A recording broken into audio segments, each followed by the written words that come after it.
Doing the throw for the end zone. Touchdown. Parker. Pick off by Xavier Howard. Tagovailoa trying to pick up for it. Fires to the end zone. Touchdown.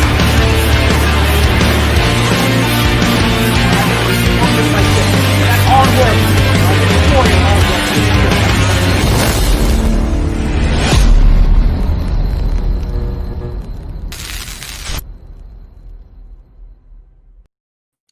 What's good, Fin Nation? What's good? It's your boy Reason back here for another one. Tomorrow, don't forget, got that big roundtable show coming with you, coming right at you. It'll be me, Dougley. It'll be the homie Mr. Ballgame, Kevin Dern from Dolphins Talk. We'll have Dante Collinelli here. And we'll also have my homie Paul from On the Fin Side. So that's going to be a show y'all not going to want to miss for sure. So that'll be tomorrow night, and that'll be at 8:00, guys. So make sure you're tuned in tomorrow night at 8:00.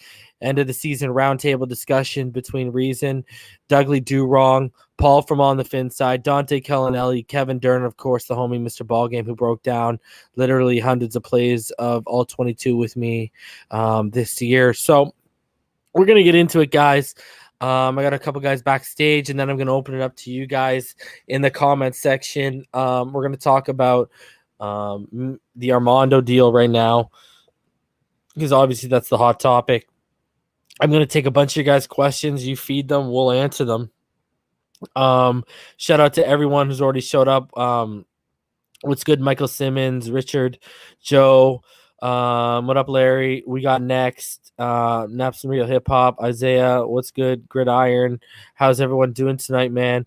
Choo Choo, Rami, Severy Day, Drew Pierce, Troy Hicks, Chris Talbot, and of course the homie Rhino, Christopher Francesco, Shade, Olive Branch 313. Appreciate you, homie. Florida born, Kentucky grown, DF. Sean Tunsil, I gotta say to you, my dude, I saw you saying name a quarterback from Alabama. We were talking about this because we saw that pop up when we were backstage. Damien made the point. Herbert right now. Who was the last guy from Oregon? Dan Fouts, because you can't count Mariota. He didn't do anything. You know what I mean? Before Burrow, name the last guy from LSU. What, Jamarcus Russell? And what did that turn out to be? Before the homie Drew Brees, name the last guy from Purdue. Here's a better one. Reigning Super Bowl champion Patrick Mahomes, name another guy from Texas Tech. Can't look at the school. Gotta have an individual evaluation based off the player and the person. That, when it comes to college, don't worry about the logo. You worry about the player and what the tape tells you about the player. Xavier, Adrian, how you doing tonight? Richard, how's everyone doing tonight? Rip Tupac, Derek, Fake Spike, how you doing, buddy? AJ, how you going? How you doing? Sharif, how you doing, homie? Damien, G-Rock, Miami Kid J, Cody Anderson, appreciate all you guys. Michael Pulisic, Powerhouse, of course, the homie. I'm still rolling up here, guys, trying to hit as many as I can. That's the top as I can go there. Woo back, how you doing? Ernesto, Neil, Drizzy, Deuce. How you doing, buddy? Deuces. James Butler, Timothy, Greg A, Chris Solo, Dan the Film Gent. I love it, man. That's amazing. Hopefully that's all 22 film, brother. Christopher Francisco, how you doing, man? I think I already shouted you out, but double shout out for you. Jeffrey Anderson, how you doing, man? Kaja Jaka, Aloha Reason. I'm so sorry if I just butchered your name. It might have been Kaya, because the J might be pronounced like that. So Kaya Jaka, appreciate you. Andrew William, Kieran, how you guys doing, man? Highly Breed. Oh, Highly Bread. How you doing? Isaiah, how you doing, homie? Armando, how you doing? How's everyone doing tonight, man? We're going to hop right into it. Appreciate you, Highly Bread. Dan says, not necessarily. That's jokes. Okay, so let's hop right into it, guys, because there's a lot to talk about regarding this. Sebastian, how you doing? Regarding all this, so let's bring them in right now. I'm going to open it up to you guys in just a sec, but first, Rhino, Damien, how you boys doing? Fins up. Fins up. Fins up, everybody. All right, so let's hop right into it, boys. We're going to go into the Armando thing for right now, but before we start setting the tone, how you guys feeling tonight? I'm feeling great.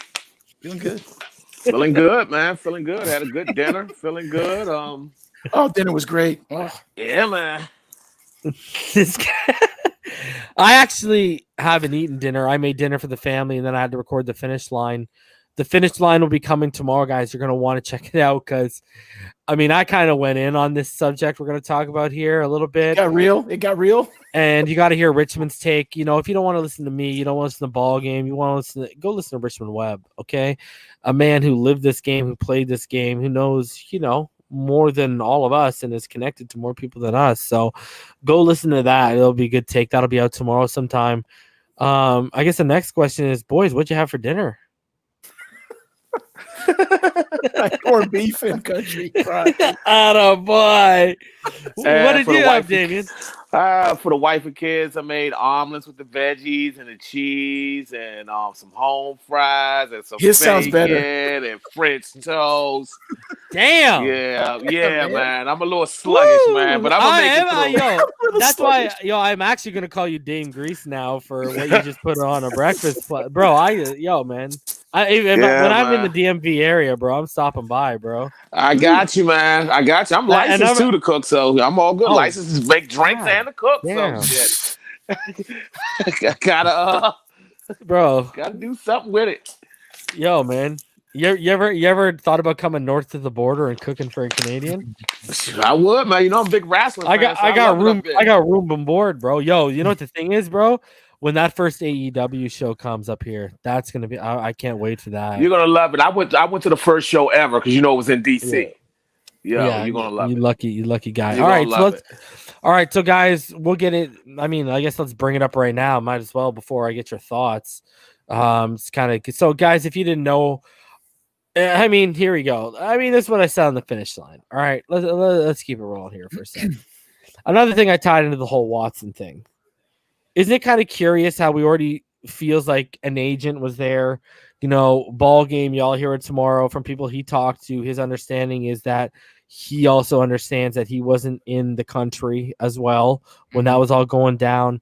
You know, isn't it kind of curious that they're coming out here trying to leverage, and they won because they got that interview with Eric Bieniemy, but the team and the player they're using leverage for is the one that was the hot topic the week before in regards to us potentially taking Justin Fields. Right. So, like, you know what I mean? It's kind of like it was clearly a smart leverage play. So people need to, they need to think about that. But let's get into this guy. There's 5 different things I'm going to show you guys right now. These are excerpts from Armando's article because, guys, don't go to it because A, it's clickbait. B, it ain't worth your money. By any stretch of the imagination, they make you try to. It's crazy. For me, it's on a paywall if I go on my laptop. But if I go on my cell phone, it's not behind a paywall. Can I tell them how to get by it? You can tell me how to get by it. Yes, okay. Tell everyone. Okay, go. Basically, just open a private, what's it called? A private chat, a private window. It is called, and that's all you have to do. It'll come up. Okay, beautiful. There you go. Now y'all know how you can go see it for yourself. Because I'm going to say we're going to do excerpts right here, guys, because basically Armando was trying to paint the picture that players, those who clearly don't have a set of balls on them and, they can't attach their name to it, I guess they were guys who they grew up in households where they weren't shown what real men and what manhood's all about, but here we are. So here we go. Because if you're real men, you're going to attach your name to it. All right. So let's get into this. All right. Here we go. I present to you excerpts from Armando plus reasons context. Let's get into it, guys. So starting off here, Greer said, as you guys remember from the media, the exit interviews they did with the media that me and Rhino literally stopped almost question by question and broke down for y'all guys. If you remember, Greer said Tua Tagovailoa will be the starting quarterback for 2022, which suggests a long evaluation or deep exam of the starting quarterback position is either complete or not necessary. And that caught the attention of at least 3 players within the team because they have told the Herald in recent days they didn't see enough from Tagovailoa in 2020 to promise him, well, anything for next season. And I quote, "I understand what they said," one player said, quote, "but I don't understand why." Oh, you're laughing now. This gets even better. Oh, yeah. All right, this is an absolute joke show. So, okay, guys, number 2. Let's keep going. We're still going. We ain't done. So, number 2. All right. They said they were unimpressed by Tagovailoa during training camp to the point they thought he wouldn't be ready to play in 2020. They said they were caught totally off guard. That's a quote, as one put it, when Tagovailoa was named the starter of the 7th game of the season. Well, I think we've already proven a lot of people were, including Chan Gailey. Okay, including me. Yeah, this was a Greer Flores move. This was not a Chan Gailey, and no one else was involved in this. So anyways, here we go. And another said that before the season finale, when players were informed by Flores that Ryan Fitzpatrick would not be available against the Buffalo Bills, he was disappointed because he believes Fitzpatrick was better than Tagovailoa. So did this guy forget that Fitzpatrick had COVID, and Fitzpatrick literally 2 or 3 days ago was officially reported he got off of COVID? I was scratching my head over this one. I wouldn't even put it in the article. Like, okay, let's keep going, but we're adding context right now. Like, the flaws are starting to pile up, people, all right? This guy is disappointed that Flores told him he won't be available because he believes Fitzpatrick. What are you talking about, bro? Anyways, and you guys are saying, oh, well, maybe he's just saying that because he believed Fitzpatrick, well, it gets better because another guy continues. Anyways, these players speaking anonymously because they say coaches demand they never voice any concerns in the media. And here y'all are doing exactly what you're saying the coaches tell y'all not to do. Oh, I want you on my team. All agree Tagovailoa is a great person. They say he's humble, he's quiet, and he's a competitor. Okay? Number 3, let's keep it rolling. This clown show continues, guy. So number 3, all right? Number 3, this is good, but the players also say they don't see a special trait in Tagovailoa's skill set beyond his accuracy. Last I checked, accuracy's a pretty freaking good trait to have deemed quote-unquote special. Joe Montana, Breeze, Young. What are we doing? Holy jeez, where are we going with this? Anyways, one defensive player said he isn't impressed with Tagovailoa's ball velocity or arm strength or ability to make off-schedule plays with his legs. So he's got to be on the practice squad because if he's saying this, last I checked, he wasn't at the Arizona game, especially on that last part with making off-schedule plays because he made Budda Baker look downright silly, and that's one of the best safeties in football. What the hell were you watching that game, kid? You had to have been on the practice squad at home eating chicken wings and not even paying attention, bro, because I don't know what you were watching. So anyways, I was watching the bench. Oh, my God. Or he was polishing it. So this player says, what did he say? One player said he da-da-da-da. Okay, yeah, this is where it gets even better. One player said he isn't impressed with Tua Tagovailoa's velocity, arm strength, leg strength. Okay. He ultimately questions whether Tagovailoa will be able to match the feats of other quarterbacks in the AFC, such as Josh Allen, Patrick Mahomes, or Deshaun Watson. Did he not watch him almost bring us back against Patrick Mahomes? Yeah. One of the players this guy named? We make that stop on 3rd down, we win that game. Holy God. Anyways. It has to be preseason. My God. Yeah, because here we go. Here's another context that Rhino just pointed out. Guys, we do not know who said these or when they were said. There is no dates attached to these. Anyways, so those are, quote unquote, those are the boys that we got to beat, right? The player said. It looks right now like that's going to be a big challenge. Again, did he not watch the KC game? But I don't think that's even such a damning statement. I think it's more praise of the people he's mentioning. I mean, you could take it so many ways. You know what I'm saying? I mean, I think whoever said that's a chromosome short. You know what I mean? Like, what were you watching? Like, how are we seeing this? And years, like, it's got to be I talked before we keep going. There's a fourth and a fifth. I talked to Richmond Webb. I asked him. I said, listen, is he facing scout guys the majority of the time? He said, yes, he will face scout guys majority of the snaps, but there will be a few reps there against the number one. But he did say for the majority, you will see scouts. Right. So the second team, right? You'll see the scout team, right? Mm-hmm. So what is this, Malcolm Perry? Who's the receiver talking ish? What, Bowden? Antonio Callaway? No, Bowden? It's not. Bowden ain't talking. No. Bowden got to be loving him because he was feeding them the ball. No, he can't be. I think it's either Gesicki or it's a guy like Antonio Callaway. Wow. Who's not even on the roster anymore. Who else makes sense? Because I'm going to show. I just thought of something. Hold on. Hold on. Go ahead. Maybe that's why Callaway's not here, bro. Well, he was talking ish. Well, because remember I said these are Armando excerpts plus reasons context, right? Mm-hmm. So wait, I got something in store for y'all before I want to really dive into this with you before we open it up to everyone. Nice. So an offensive player said he likes Tagovailoa a lot as a teammate and is hopeful he becomes great, quote unquote, great someday.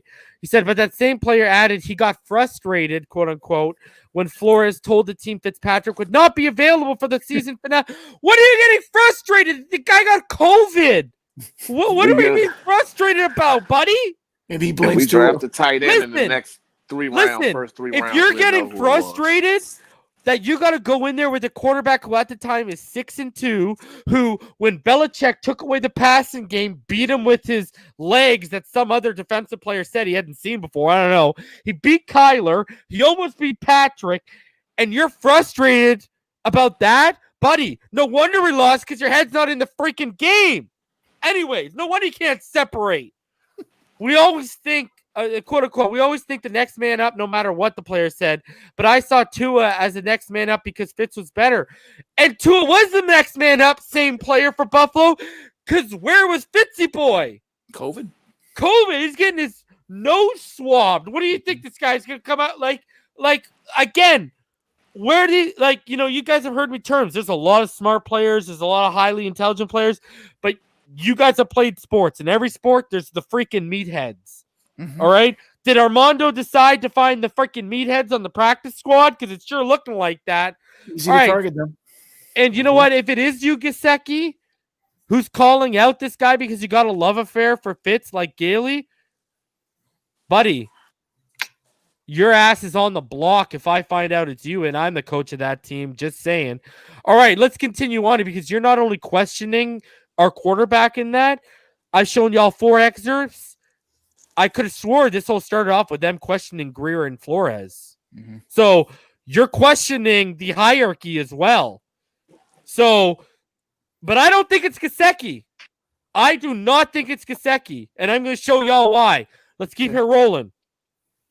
One more thing the players were asked but could not answer. They couldn't explain how the team is promising competition at every position, including quarterback, but still naming Tagovailoa the quarterback. Guys, Richmond Webb talked about this. He said, guys, there's positions you don't care who you sign or who you draft. That's locked in. For example, do you think if X is here on opening day, anyone's taking that spot?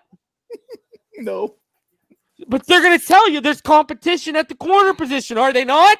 But how could it be? He's not going to be crazy. Bro, when did common sense start going out the window with some of these players? I want them gone because they're freaking stupid, and I'm worried if they can even pick up a playbook if they're starting to have these kind of takes. This is like Skip Bayless level takes I'm getting here from some of my players.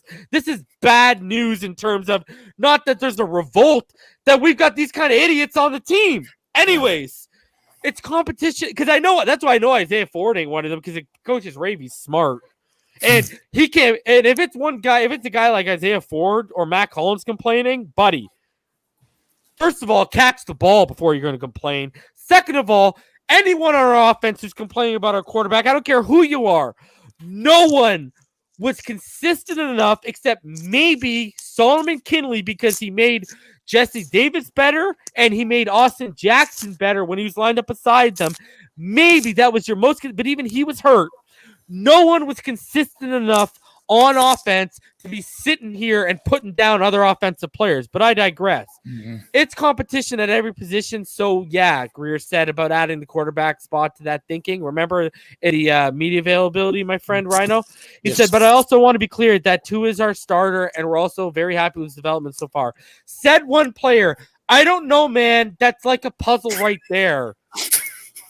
Oh my God! I hope you're not trying to put it together because the world is doomed and damned if you're trying to.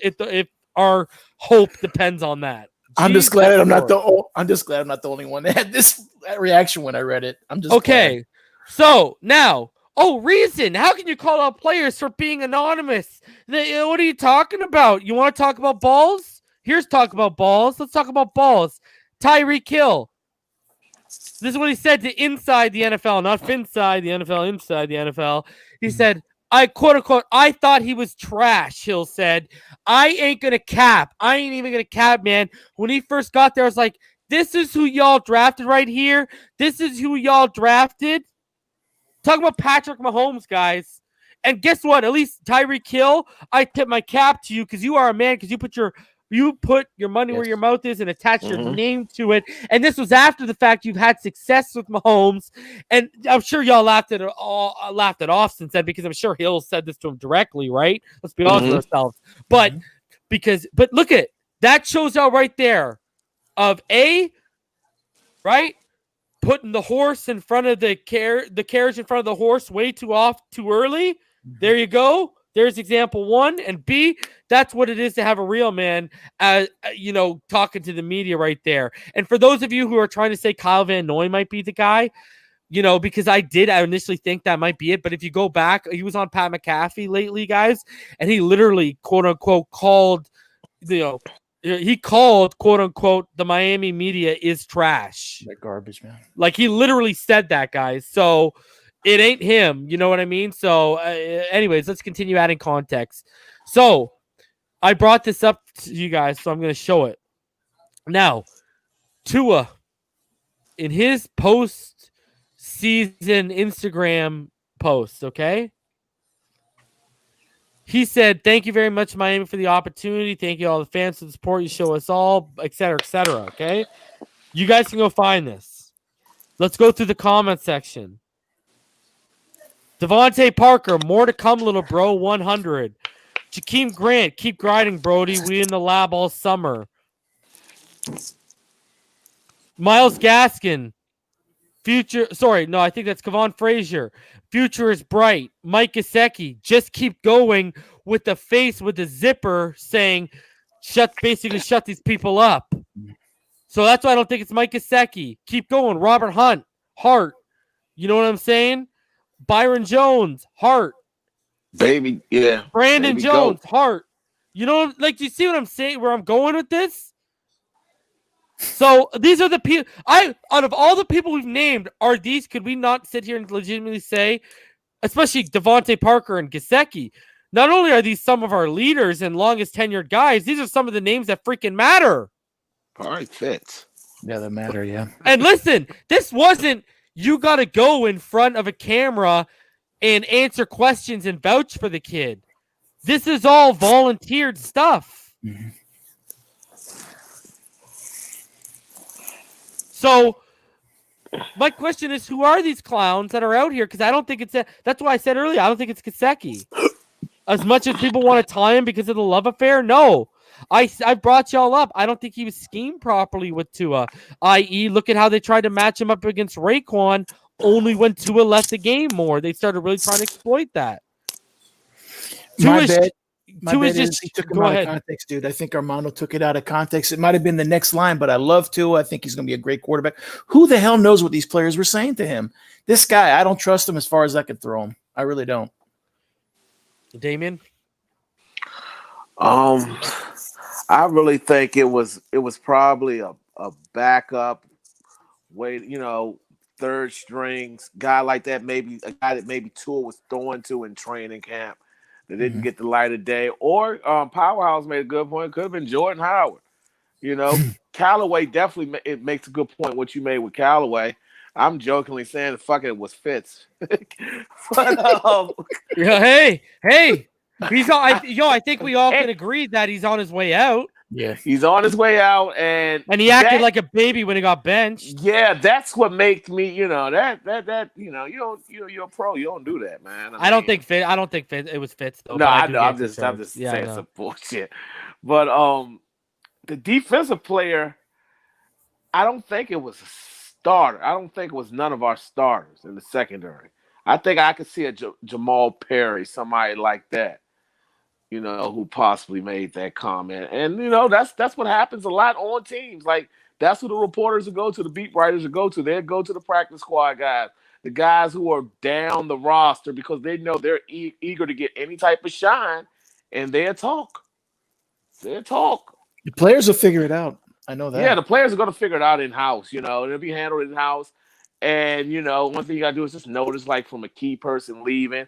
And if this is a starter, and, we see something mysterious on draft day with a certain position getting drafted, and we're like, well, we already have that position filled. I guess maybe we didn't. So, yeah. I mean, that's my opinion. It's opinion, guys. Yeah. Yeah.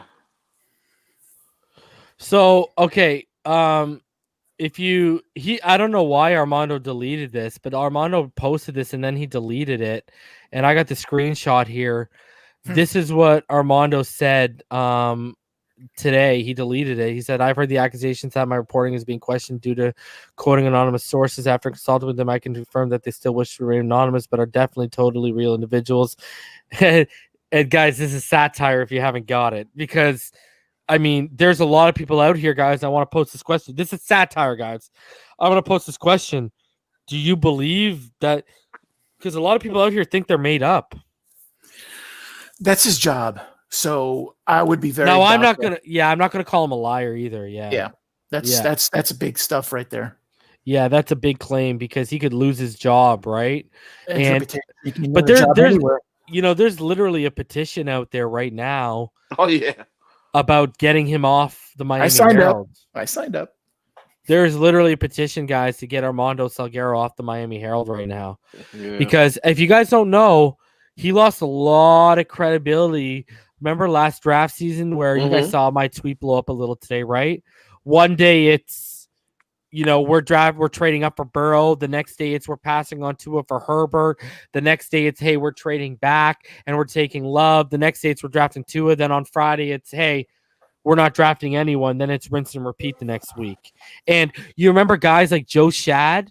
Remember Shad would not really talk whenever he was asked by outside media in terms of the situation. He would say, I can't comment because they're sending so many signals right now. Right. That was the answer. Yet Armando, everything he was hearing, he was freaking reporting, bro. Yep. They were playing him like a fiddle, man.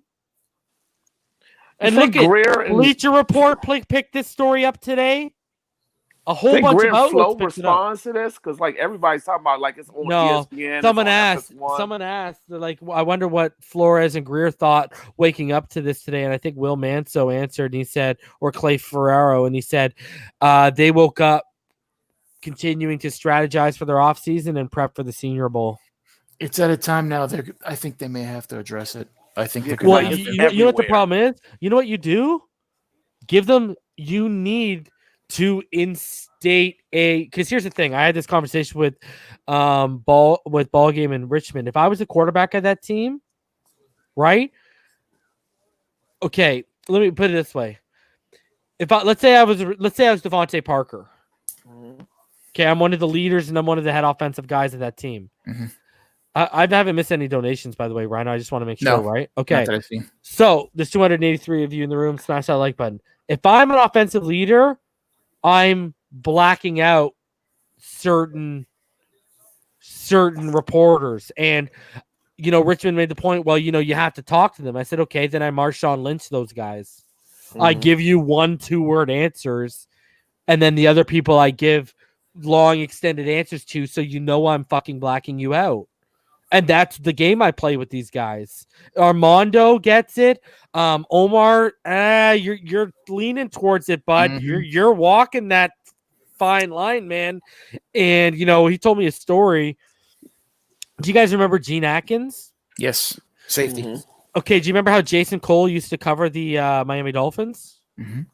Richmond told me a story about how there was some nonsense about players talking about players' money in the media, and Gene Atkins, they came off the practice field, and he saw Jason Cole, and he beelined for him and just like blindside hit him and like knocked him to the floor. And Cole didn't do nothing about it, but Gene let him know, not where I come from, right?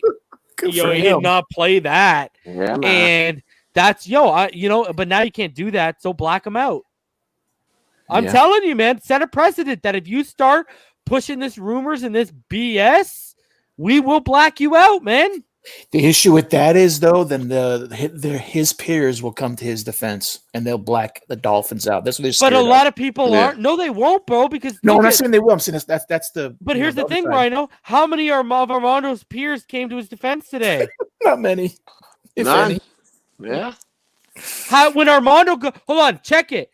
When Omar made that report that the team put a statement out on, his peers reported the statement the Dolphins made. They didn't back Omar. Yeah, because right. The Dolphins with Tua and a future franchise quarterback are the cash train.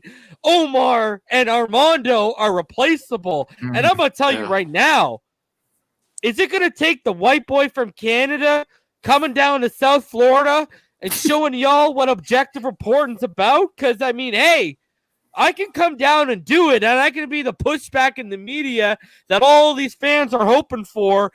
And not only am I going to be your worst nightmare, the players are going to love the hell out of me. So I'm going to be even more of a nightmare for you. You know what I mean? I'm going to be Tua's best friend if I become part of the South Floridian media. Me and him would be sharing a whiskey right now, laughing at you cock smokers. I'm just sitting here saying. And I'm talking about, and when I use that term, that's not towards, that's more towards these people talking about let's get off him for Watson, or who were the same people that were the week before that saying, let's draft Justin Fields. I'm talking about those people. I'm not talking about, you know what I mean? I'm just saying me and Tua would be sitting back laughing at all you people. So I don't get this, man. So, I respect Armando and what he's done. I told all y'all before the training camp started, I was a huge fan of Omar. I called him out a little bit on that one incident he didn't report in training camp that everyone else did. Now I see him really running with the Watson thing and the Tua stuff, and it's just like, man, y'all always have to have 1 foot in, 1 foot out. No one can be like Reason and put 2 feet in and dig in. You can't even give him 2 or 3 years. I mean, y'all talk about Rosen didn't get a fair shake, and y'all are, let's give him 9 games and move off him. Like, what kind of world are we living in, man? And this is why the players, the fan base, and national media, besides when you have controversial takes that raises everyone's eyebrows so it's worth the clicks, don't respect your takes anymore. Well, I know I gave Rosen 1.5 years, and Omar, that was it. Omar, you still have a lot of people's respect, because at the end of the day, you may be stubborn, but you're still real as shit. Or in your way, you're still real. You're still real. So, bro, don't lose it. Armando, buddy, I've been out on you, bro. I'm not going to get into the fact, I will get into the fact that I think you're a racist too, but we won't go there. I do think, I've heard what you said about certain quarterbacks, and buddy, we're teetering with some of the stuff you've said, man.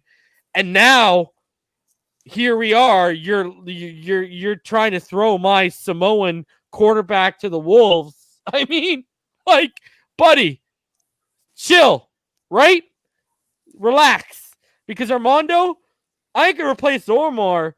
It's going to be your ass that a guy like me is going to replace. Just telling you right now. Because that petition gets enough signatures. And because I'll tell you one thing. You know what no one's talking about? You know what no one's talking about? Mm-hmm. Think of how many subscriptions they might have lost today. Look at the pushback he got on social media. If you get a petition, It's not looking good. And you lose subscriptions? Armando, I hope the book hits #1 as a New York Times bestseller, because that's going to be the source of income, brother. Yeah, because shows are doing whole segments about this. Coward doing segments, NFL Live segments about this. Yeah, man. At least me, I can know. I can call, I can still call a spade a spade. At least I know Omar is still being real and true to himself. At least I know in his way that's what he's doing. Armando is a clickbait. That's clickbait. That is clickbait. And I'm not, no one, don't get me wrong. That's why I said I don't want to talk about it, guys. It's not about race. I'm just sitting here and saying there's a lot of red flags with this guy, and this is just yet another one. That's all I'm sitting here and saying. All right. So I'm not a fan. I'm not a fan of Armando Salguero. I will still say go read Safadine, go read Omar Kelly, go read David Hyde, even though I don't agree with a lot of Dave Hyde's take. Y'all know I love Barry Jackson and JoeyShotz. Those are my dudes. Adam Beasley, didn't appreciate your question, one of your questions to Tua on his outro, but I still like a lot of the work you do. Josh Tolentino, I like the stuff. Y'all know I love Alan Pupar. I've had him on here. You know what I mean? There's a lot of you I love, but Armando Salguero, you will never, ever get my endorsement, bro. Ever. Ever. Ever, man. Because you know what? I've told y'all before I took marketing, I took journalism. I would never, ever, ever put out that kind of stuff anonymously, especially after the tumultuous offseason that we've started to get into. You know why? You know what that tells me about Armando? He has no connections. I'm willing to take he's saying I'm willing to take whatever's thrown at me. I don't care what they think because I know what this is going to create, and that's clicks. Mm-hmm. That's what he's thinking. And if he was a real guy, if he was a real journalist, because Omar Kelly wouldn't do this. I don't think so. Omar Kelly would not, because you know what Omar Kelly would say? Attach your name to it, because I'm not taking those darts, yeah, you got to take that heat. Yeah. He's going to if you're going to have the balls to say it, Omar Kelly is real enough where he'll say, if you're going to have the balls to Omar Kelly would hear that in private and say, I'm not going to, report it. It would be one of those things you might see in Omar, X's and Omar, who says, a player in private told me, da-da-da-da-da. But you would never see him go with it and run with it like that. You wouldn't, man. I don't think you'd see anyone. And I go back to Armando. I was out with Armando last year during the draft process. We by his account, we should have came out with every single quarterback in the draft. They're gonna really spin them this year. And my problem is Omar, I still know he would have said to that guy, put your name to it, because I ain't taking that dart, because you got the balls to say it, but you don't got the balls to put your name to it. You can't have your cake, you need it too, man. So, and you know what the problem is, boys? We went from PFF doing mock drafts and hearing little rumblings here and there to now the Miami Dolphins. A guy in the Miami Dolphins media is trying to find a way to spin the narrative, because Tua and my relationship with the Miami Dolphins going into 2021 has been the hot topic for a week and a half. So Armando just wanted to piggyback off it. Yeah. Mm-hmm. Click, click, click. So, you know what I mean? Like, it's ridiculous. So I just can't. I don't know, man. I can't fathom that. It's like every week there's something freaking new with this media and Tua Tagovailoa. It's like, Jesus, let the kid breathe, man. Like, really? Yeah. It's getting out of hand, man. So, guys, that's our 40-minute rant and take on the whole situation. I'm going to open up. Let's hear what you guys got to say. And because you guys know, I mean, I got two of my favorite two of my best mods up here right now. This is the last place where you're going to come from for hot takes. You might get a hot draft take, but you're not going to get these stupid, ridiculous hot takes. We not only, if we don't have the facts, when we theorize or we try to hypothesize, we try to bring reason, logic, and common sense. That's literally where we start from, guys. Mm-hmm. And try to anyway. You know what I mean? And then if we're wrong, we're wrong, and we admit we're wrong, and then move the hell on with our life. What's going on, Coda? How you doing tonight, buddy? Hey, Coda. Pretty good. What do you guys Fins up up, Coda. Fins up. What's good, Uncle Slap? How you doing, buddy? What up? Slap. What Fins up, slap. buddy? Josh Williams, how you doing, buddy? Hey, Josh. Hey, Josh. Fins up. Powerhouse, how are you, brother? Wow. Fins up, brother. Fins up. Gridiron, how you doing, buddy? Oh, Gridiron. Cool. Doing good. How are you? Fins up. And Jan Vonk, how are you doing, buddy? Hey, bud. Pretty good. Thank you, guys. Everybody, Thank fins you up, for having boss. me, man. All right, guys. So I'll start from, I believe I'll start in from the guys I like in order I brought you in. I'll go through each of one of you, and then we'll just like kind of we'll just go off of what you guys say and stuff. But I want to hear each one of your guys' individual thoughts. So just give everyone a time to get through their thoughts, and then we're gonna go through the 6 of you that just joined right now. So Coda, you were the first one in. Let's hear your thoughts on, not like. Well, we've already heard your thoughts on Watson and everything because you've been around. Let's hear your thoughts on this whole Armando thing right now. And also what you deduce from what you see these players saying on Instagram voluntarily to what you're seeing being said right there. I think the culprits are Preston Williams and Matt Collins. Woo, Preston. Matt Collins. Whoa. That's impressive. I can't fault Armando for doing his job or whatever, but I think he is kind of just stirring the pot here. But I also have a problem with just the media in general being so negative. Like Alan Poupart, for example, every time I'm on Bleacher Report during a game or anything, it's always bringing up ex-Dolphins players who are doing well. And he's like, he could be 2 teams removed, and he's going to bring up the fact that, Dolphins drafted this guy in the 5th round. And it's just a constant slap in the face, and I'm just trying to get updates on the game. Mm-hmm. Yeah. Yeah, Preston Williams, I haven't seen anything from him, and he doesn't seem like the smartest individual, and those quotes don't seem like they were put together Agreed. You know what, man? I swear he's right about that. Uncle Slap, you were the next man in, so let's hear your thoughts on the situation.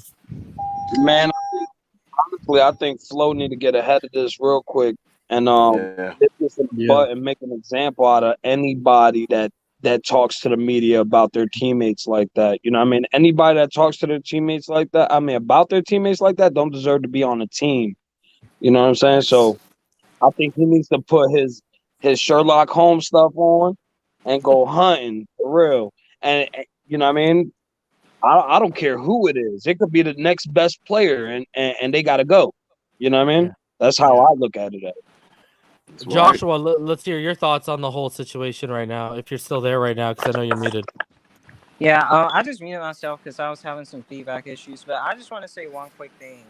So, I mentioned on Larry's show, because everyone was talking about the Watson trade, and we need to get him. So I brought up the fact that, last year he was in a playoff game, up 24 points, and then he lose by 30. But no one brings that up. Mm-hmm. But if that was Tua who took us to the playoffs this year, and he lost like that, then people will be killing him. Like, everyone is acting like Watson is just a solution to all the problems of our team, but they don't realize that, Watson got his issues. And that's when he had D-Hop. And then there are some people talking about Devontae Smith is trash. He runs trash routes just because they don't want us to draft him because they still want to draft a quarterback. Like, the nonsense that I've seen from people this year of trying to get rid of Tua, it's just crazy. It's just crazy. I just can't believe it. I mean, we're acting like Deshaun Watson took them to the AFC Championship last year or something like that. Like, I don't know. Well, that's why someone asked me today. You want to hear? Hold on a second. I'm going through everyone individually, Todd. So you're just gonna have to wait because I want to get everyone's thoughts on everything today. So, Josh, just before I go to, because I believe Gridiron was the next in, then Powerhouse, then John. So if you take your time, bro. If you go, I don't know, man. It's just if you go by, how this whole Watson thing's transpired, and people are just leaving things out of context. Someone asked me today, they said, "Hey, Reason, why you been going at so many people lately these past couple months?" And you know why it is? Because I'm sick and tired of these narratives and these agendas And you know what? My job here is to educate and inform people to the best of my ability, not have these lazy fantasy Madden 21 takes. And you know what I mean? Like, that's not our job. Right. And I feel people are forgetting the responsibility that, you know what, if you got a platform of 200 people or 20,000, you have a voice and you have a duty with that platform to use it to good use. And if you're abusing it and miseducating and misinforming my fellow Dolphin fans, I got an issue with that. So that's where I'm at. So let's hear your take on everything, Gridiron, in terms of Armando's article that went down today. Well, I did not expect this today, certainly. Well, Armando has been questionable to me ever since he asked for my subscription after looking at a few. I don't trust the Herald at all, to be truthful with you, in sports. I've seen a couple questionable things, even on the Heat. So, I'm sure it was taken out of context. And I think that I like what you said about the practice squad players. I guarantee this was some, as you say, Joe Schmo or nobody who we forgot about. Probably it's Nick Coe, who's the defensive player. Yeah, really. Yeah. Mm-hmm. Powerhouse, let's hear your thoughts on the whole Armando article today. Yeah, it caught me by surprise too. And I'm not the type of guy to be calling for someone's job, but come on, man. You can't, even if it's true, you can't be giving that report out. Like, this is like taken away from the team's chemistry. And I don't know what Tua's feeling right now, because he's got to be feeling some type of way about this. I don't know, man. And I just hope Flores or Greer comes out and stops this narrative. Yeah, I agree, man. All right. Jan Vonk, let's hear your thoughts on the whole situation. Oh, thank you, guys. Yeah, I'm working right now, but I just wanted to say that I'm feeling a bit disturbed about everything, actually, bro. I'm not sure, Armando, who that guy is. I understand that he's from the Miami Herald, based on what I've heard on y'all speaking. But the whole situation of moving on from a rookie quarterback that we spent a 5th overall draft pick, for me, is disturbing. I think that we need to give him time to process, time to develop a little bit. And if we just give up all our draft capital to get a made quarterback at this time, Deshaun Watson, that's just crazy, because we still got other holes to fill. So what are we going to do? You know, he's going to throw to Parker and Gesicki. Is that going to get us to the playoffs? I don't think so, bro. Mm-hmm. So I think that we need to just chill out, bro, and let this guy develop a little bit, get him some weapons, and, you know, see what he can do. And if he's not the guy after this upcoming year, after the weapons and everything, then we can move on. Then we can think about drafting another quarterback, but not right now, man. For me, this is insanity. That's what I have to say. I'm gonna put myself on mute and keep on working. I'm gonna stay. I want to definitely listen to you guys and give out some more opinions. So thank you, guys. What's up? Get that paper. Okay, you can listen from. I just gotta keep it rotating because the thing's full. So you can listen from YouTube, brother, but I gotta keep it rotating just because the StreamYard's currently full, my friend. Tyler says someone on Big O radio show told Big O privately that he felt Armando had it in for Tua ever since he started the first game. Hell, even before he was drafted.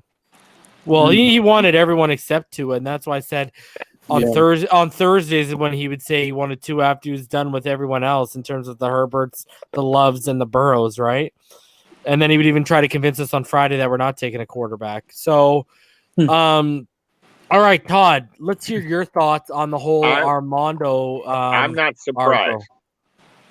I'm not surprised because of what he did to the Hurricanes earlier this year. Oh, yeah, when he reported about the player? Which he might be getting sued for. Oh, they're suing him for that? The family's suing him for that? What? You remember what happened with Ablaze Jr.? Oh, wasn't that Barry Jackson that did that? No. Tell us, Todd, what happened? A big part of that. What happened? letting out information about his heart condition before he wanted it out. That was Barry Jackson, brother. It was Barry and Armando both, and they both got called out. Yeah, but Barry, like, I remember the player hopped in Barry's mention, like in his thread and stuff like that. Like, Barry took a big brunt to that one, man. Wow. And then Barry was having to defend that. The team basically told him it was okay to release the information. But the big deal with him and Armando at the University of Miami, where they both weren't allowed, I think, to a couple of the even Adrian saying that was Barry Jackson. Yeah, I heard it was both when I was reading about it. But bro, dude, I was watching on Twitter, buddy. I was on Twitter when that fire hit hit social media. Like, I was watching Barry just defend, and then Armando and all the other guys came to bat for Barry's credibility and who he is. That's probably what it was. He probably went to bat for Barry and then got in the doghouse. Yeah. But I'm not surprised with Armando. I really am not. And to be honest with you, I think Flores does need to say something. Because he has a habit of calling out the media when they're wrong, and he needs to do it now.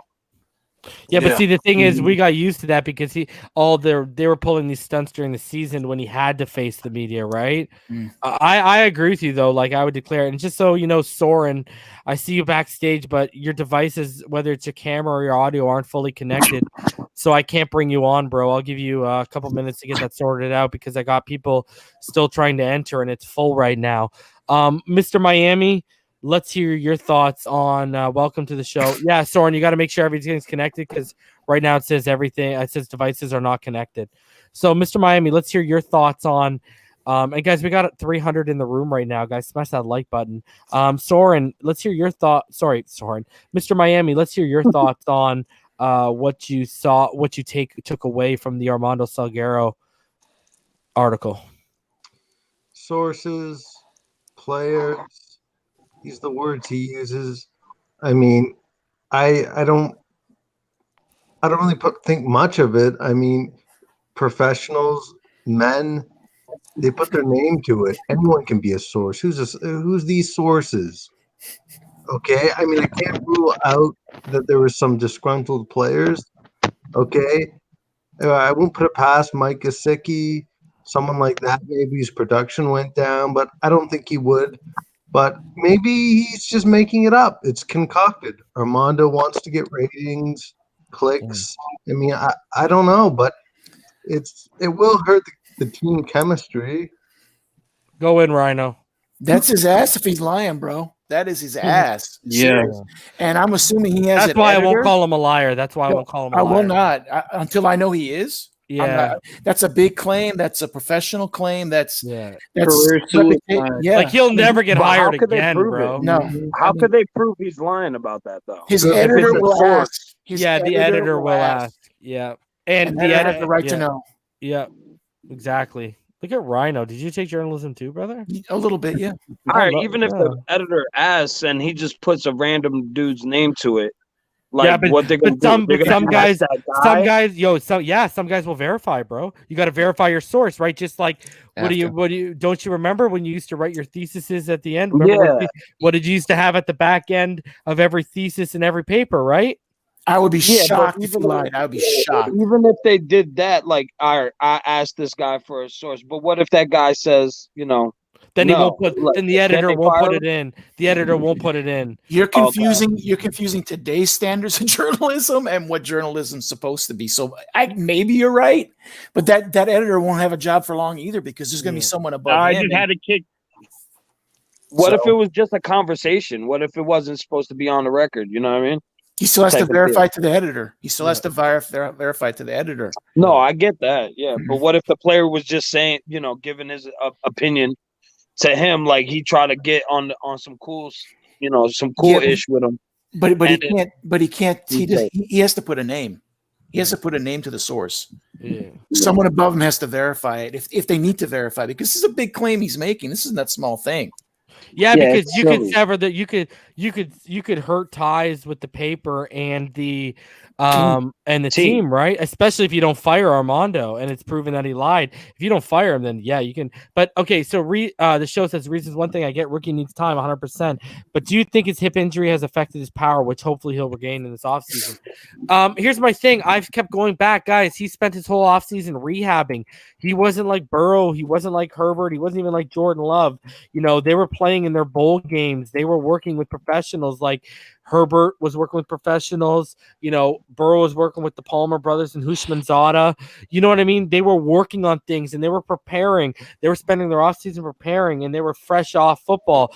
Tua hadn't played football since November 2019, and ever since then, all he had been doing is rehabbing so he could touch the football field in 2020. So, you know, people got to understand, and I talked to Richmond about this. We talked about it on the finish line. Guys, there is a vast difference between rehabbing in the offseason to be ready for the season and properly preparing your body and hitting the weight room. Because here's another thing. You're going to see a far more jacked up Tua next year, guys. You realize this? You're going to see a stronger, faster, you know, pause on the first comment, but you're going to see a stronger, a faster, you know, you're going to see a guy who gets to work with his coordinator, who gets to work with his teammates during the offseason to get that rhythm, to get that timing down even further. That's why they're not out on it, guys. This isn't a knee-jerk reaction because this isn't Arizona. This isn't a regime change, right? This is the same regime. And here's what people aren't realizing. Rhino, Damien, I know up here, and Todd, and Powerhouse, and Soren, I'm going to get your thoughts. But I know you guys have been around the longest out of everyone up here, okay? All right? When you go, what have I always talked about with Flores, right? Whether it's guys he drafted or guys that remained around with Gase, I always talk about Flores' guy. Right? Flores' guy. That's a Flores guy, right? Yep. Tua's the floor. Tua is that's you're like Flores' guy with like in bold bright lights. Because that's the quarterback you are hitching your success to, because people don't realize if you move off him right away and then the next guy you come in, you don't strike gold with that, you're gonna be out on your ass right away, bud. Exactly. Yeah. Hey, reason. You know what hold my on biggest a problem is? Hold on a sec, because we're gonna get into some doing. I want to give Soren his time because he's trying to get everything. That was just the point I was trying to make. So Soren, I know you're trying to get everything put together in terms of your mic, your headphones. Let's hear your thoughts on what Armando had to say and stuff. Okay, bet. Can you hear me? Yeah, I can hear you. Yeah. All right. So just wanted to say I'm pretty new to this channel. I just came across you guys one day and I really liked your content, and I just heard everything that happened today, and like I just wanted to come on and talk about it, you know, because it's crazy. But yeah, and also I wanted to ask a question at the end of it. But yeah, I just wanted to say that, like, for people to be saying we should move on from Tua after one season of him only playing 9 games is just insanity, because he had no time to prepare at all, and he has no one to throw it to. Like, you can draft a QB all you want, and like, who's he gonna throw it to? Well, and how old are you, Soren? I'm 18. Okay, so you've been a Dolphin. Okay, let me ask you this: do you remember Tannehill's rookie year? I do not, but I've seen him play a lot. Okay, so my point where I was going to go with this is, I've been a fan. You know, I'm going to be 36. You know, like I tell the story all the time. One of my first baby pictures is me with my dad holding me, and he's in his Merino jersey. I'm a Dolphin fan by birth, like I'm a Pittsburgh Penguins fan by birth. Tonight hurt a lot. Just not to see Armando, but after what the Flyers did to my Penguins. So anyways, all right. Let me tell you something, okay? And take this from a guy, and there's guys up here. Todd's older than me. Rhino's older than me. Okay, there's guys up here who are older than me. I don't know what Coda and the other guys are, what their age is, but they're older than me. Listen, trust Reason when he tells you this. No one in 20 years since Marino, in their rookie season or in their sophomore, hint, Josh Rosen, has flashed the way Tua did in year one. No one has other than the last game where they just opened it up and said, make whatever mistake you got to mistake, just let it rip, and balls were dropped. And here's another thing people forget. Listen, he had people say 11, other people say 14 drops, right? if there's just 8 or 9 of those are caught, do you realize we're talking about the only guy between Burrow, Herbert, and Tua Tagovailoa that would have had a 500-yard game this year? Yeah. Do you realize we'd be having that because he had 361 yards with like 11 to 14 drops, whoever's metric you want to believe. So what I'm sitting here and saying is, look what he did against. I don't know if you appreciate it because you appreciate beating the Patriots. Look what he did when Belichick stifled our receivers and our offensive line and took away the passing game. He still found a way to beat Belichick. The guy almost brought us back against Patrick Mahomes. You know what I mean? Did Josh Rosen? Here's another thing. He won more games in 9 starts than Josh Rosen has won in 3 years as a professional football player. It's true. Absolutely. And I want to emphasize how much the receivers played bad on the Buffalo game.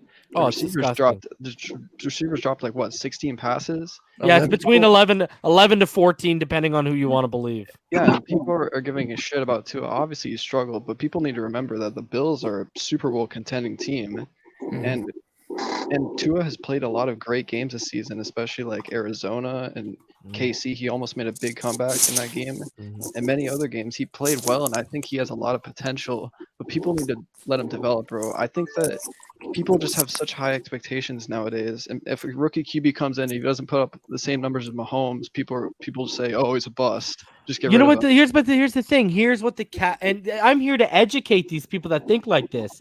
Here's the problem with the casual fan.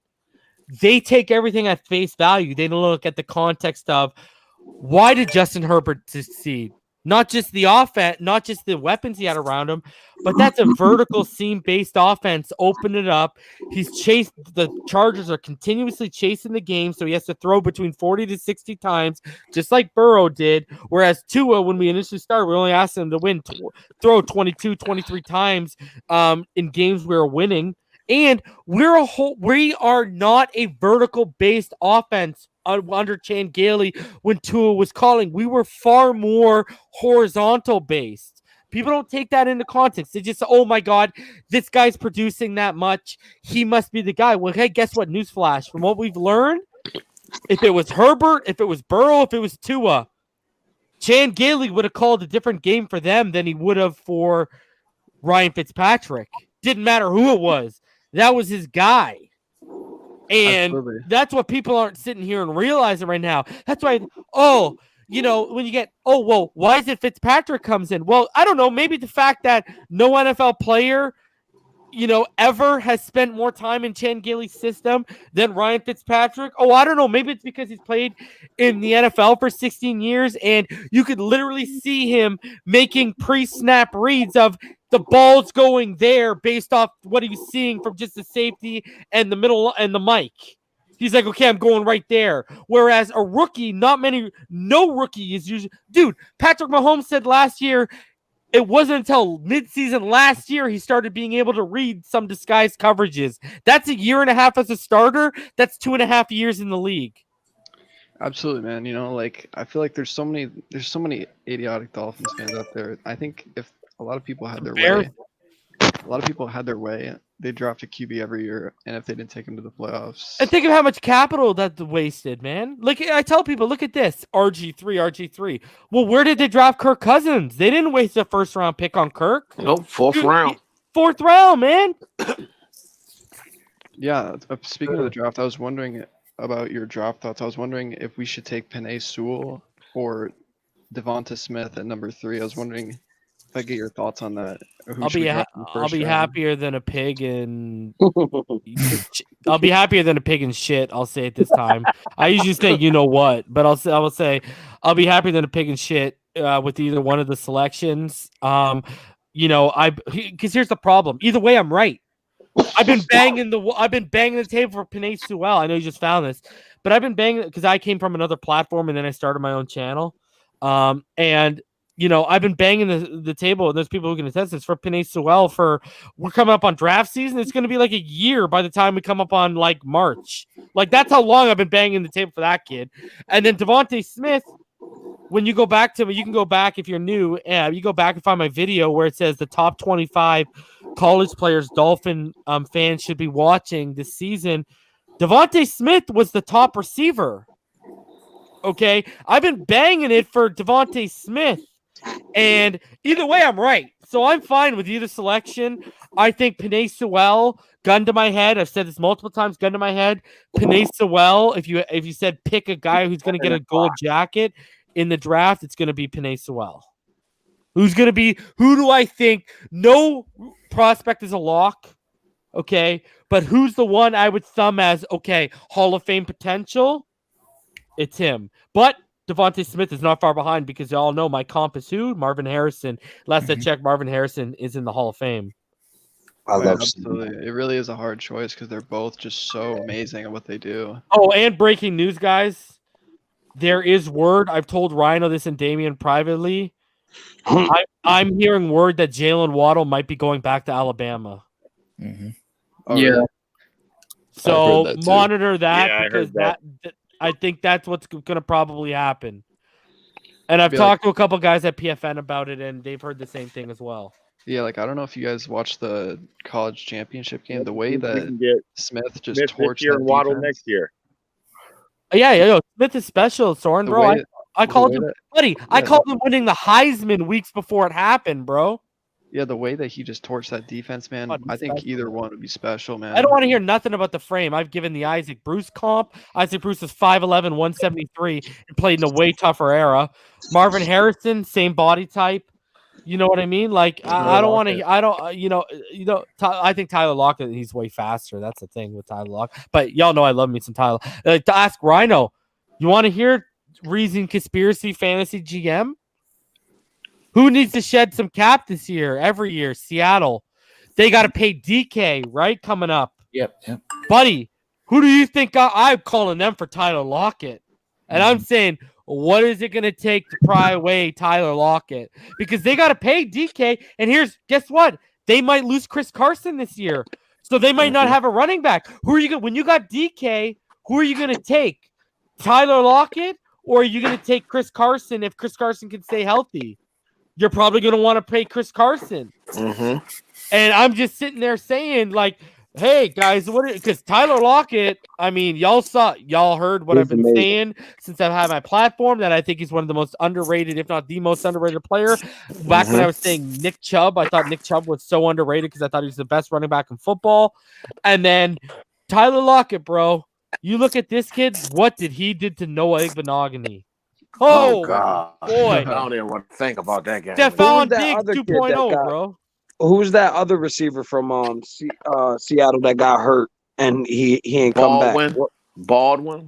Yeah, they were both underrated, man. Yeah, Tyler. Remember Baldwin? Remember Doug Baldwin was the number one too. Remember Tyler Lockett didn't get them. But he was underrated as hell. Buddy, Nobody really talks about him, and he was doing some amazing things. Let me say one more thing before I head out. Okay, go ahead. Because I want to finish on Tyler Lockett because everyone sleeps on how great of a punt returner and kick he's one of the best punt returner and kick returners in the league. You know that. Like Tyler Lockett is absolutely legit everywhere you put him on the field. Like he's one of the best punt returner and kick returners in the NFL. Yeah, agreed. Like he's legit. Like, bro, everything. Dude, he won't score a touchdown, but he'll get between 60 to like 100, 110 yards a game in the return game. Yeah. And you're like, what the hell? Anyways, Todd, go ahead, brother. The only thing that upsets me is if it was an offensive player, there's not one offensive player besides Tua that you can't draft this year to replace and not be a drop-off. Any other offensive player that we have, you can draft somebody to replace any one of them, and there wouldn't be a drop-off. It's true. Tua is the only one you can't find with.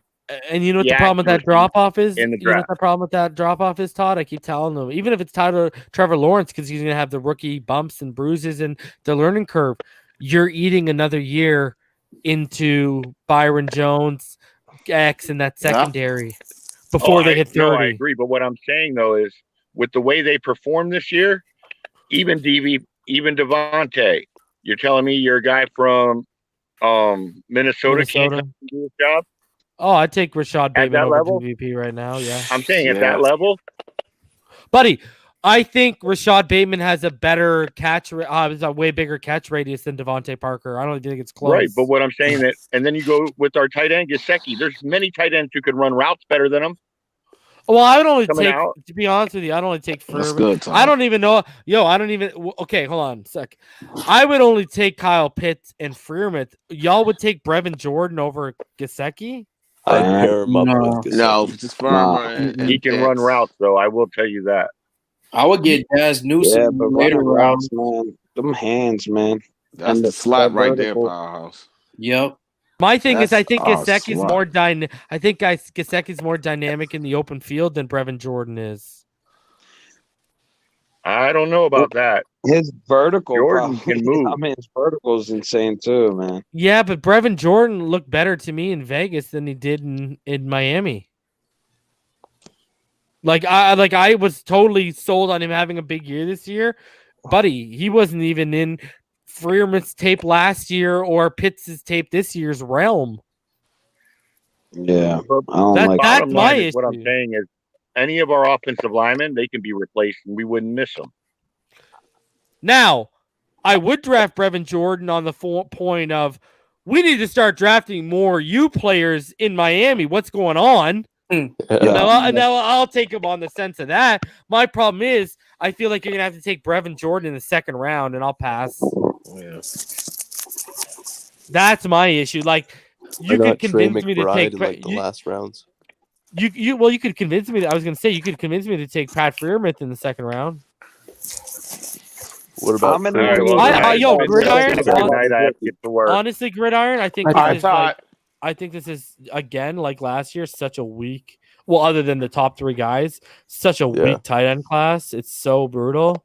How many years does Gesicki have on his rookie left? That's a good question. I heard a lot. 2 years, right? He's got 2 years. Should be 2 years. I say ride him out, man. Ride him out. Miami Kid J just did Brevin Jordan real dirty. Yo, I saw a lot of people in chat asking if we should Chris draft Herndon has Kyle so much Pitts. potential that he'll never break. I saw a ton of people saying Gesicki is a free agent. Hold on. 2022. Who's talking about Kyle Pitts? Next year. That was me. I was just saying Next year. there was a ton of people in chat saying that we should draft Kyle Pitts. I don't know. I don't know where you would draft him. You want to imagine if they hit y'all with the real one? Yeah. What if they go 3 Devontae Smith and they come back at 18 and they get Kyle Pitts? I don't think he's gonna drop that. I don't think it's gonna be there. I don't think it's that much of a need, though. I think Gesicki will benefit. Well, it's because this is why I think this is because I don't think he's going to be a tight. He's going to be used like Chase Claypool. He's not going to be your. He's not going to be your because he's not a good blocker. Eh? Like people don't realize he's not a good blocker. So, he's going to be used like Chase Claypool. I don't think. I would rather take Najee at 18 than Kyle Pitts. Yeah, I'm thinking you actually have to take. I don't think we go near. I don't think we go tight end. Jasicki's not that bad. And there's way more. And he got 2 more years on his rookie. I think absolutely wide receiver. One more year. How's the tight ends class next? One more year. I actually haven't looked into the tight end class next year. Okay, buddy, that's like one of the. Damien, do you know? No, I'm not for next year. I'm more stuck on quarterbacks and wide receivers and running backs still for next year. Gotcha. You start with the sexy positions a year out. Then tight end isn't overly sexy. I just want to say one thing, and Reason will appreciate that. If for some reason we just decide to do running back by committee next year, we improve our offensive line. To me, I think the best run. I think he will be running back 1 this year. Is coming out next year. He's going to come out next year. Breece Hall. Yeah, I want that guy. Is the absolute damn truth. Yeah, you put him behind Alabama's offensive line, he will probably break Barry Sanders' record. I'm that serious. Please watch Breece Hall from Iowa State.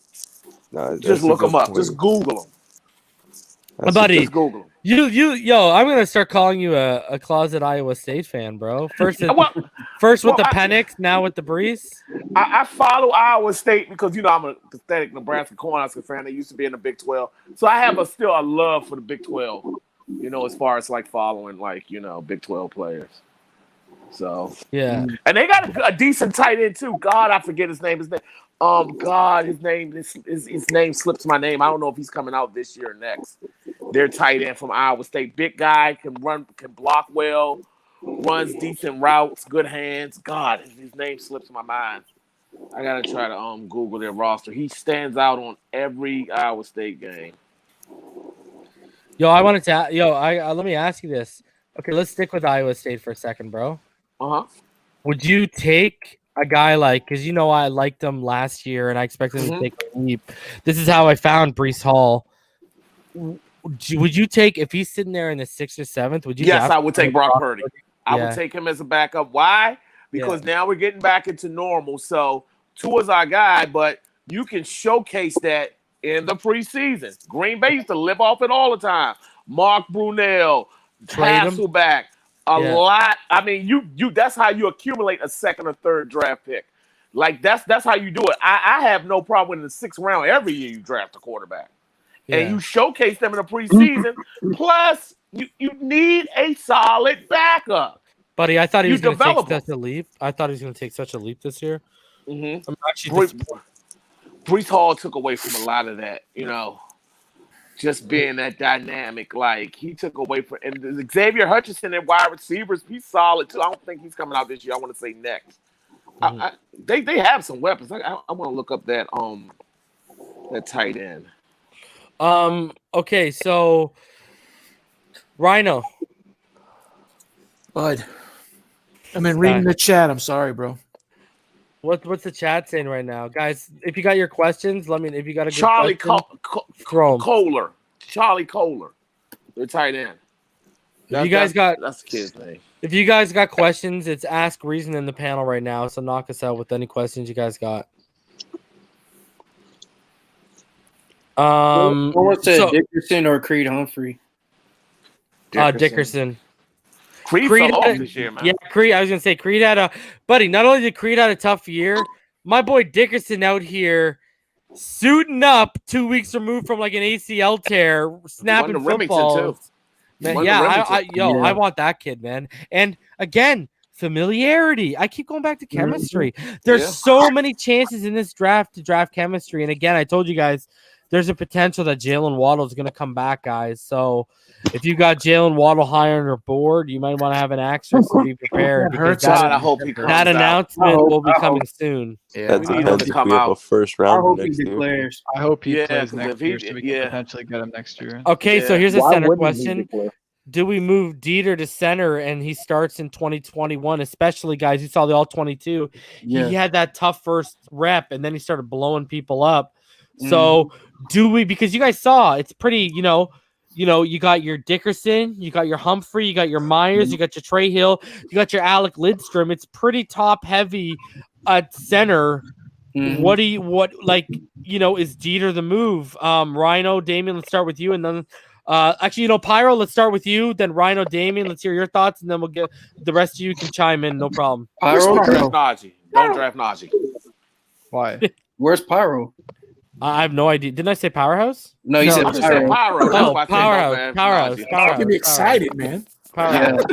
No, I think it would be the right move if we started Dieter, and I still think we should draft a center as a backup. And hey, that's competition. So whoever's better, that's better for us. Get the better center. Rhino, Damien. It's so tough to say that he's going to be our plan. I mean, only they know that. I mean, they only put him in for one game. I mean, that'd be hell of a plan, but who knows? Yeah. But I would rather. I think it's more likely they're going to pick someone or sign someone in free agency to compete. Damien, Dieter showed and proved. He really proved to me when he came in that fill-in time at guard that like he has built his core strength. He's put in time in the weight room. And center was his position. He played it at Wisconsin. We drafted this guy. He's homegrown. Let's give him a shot because Karras is an answer. I mean, like there is centers out there in this draft. We know Landon Dickerson. We also have Trey Hill could be a possibility later on.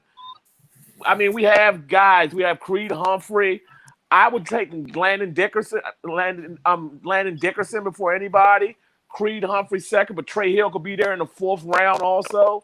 Josh Myers. Josh Myers from Ohio State also. But I would see what Dieter has. I'm pretty sure Flo and Greer, they're looking at and assessing that position with Dieter. I'm hoping for we want to have that draft pick where we can spend on another player, like in the second or third round, like a pass rusher, like a Basham Jr. or the Kid Phillips from out of Miami, anybody like that.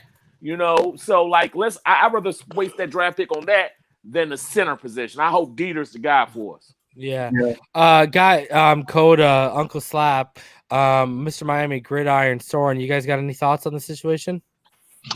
I say we go in-house, man. I say we keep it in-house just with Dieter, and if he makes that jump, it's going to be great for us. You know what I'm saying? If he makes that jump, we just hit a jackpot. That's like hitting a pick, And he has reps at the position when he was at Wisconsin. He's mainly a guard, but he does have center reps. So snapping the football isn't foreign.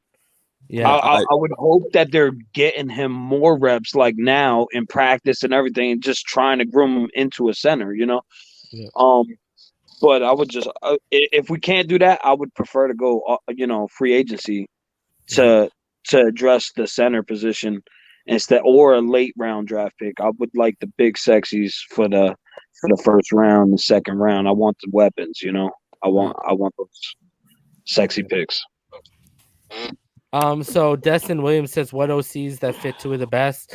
I mean, I like what Kafka, Pep Hamilton can bring. I think Godsey in-house is the move because he knows Tua better than anyone. I know I've heard Anthony Lynn. I don't think so. He's more of a running guy, and I think Pep Hamilton had more to do with Herbert. And obviously Pep Hamilton had something to do, with Andrew Luck. I know everyone's talking about Doug Peterson because he's out there right now. I know Joe Brady. He's currently interviewing for a head coaching position. That guy would be so perfect for Tua. But, I think Godsey would be the smart move. Bill O'Brien's gone to Alabama now. I don't see Peterson coming here. I would be shocked. Brian Schottenheimer, what do you think about that? I would love my problem with I think Peterson is going to either chill back or he's going to wait for a head coach. I don't know if he'll go to Super Bowl on RPO.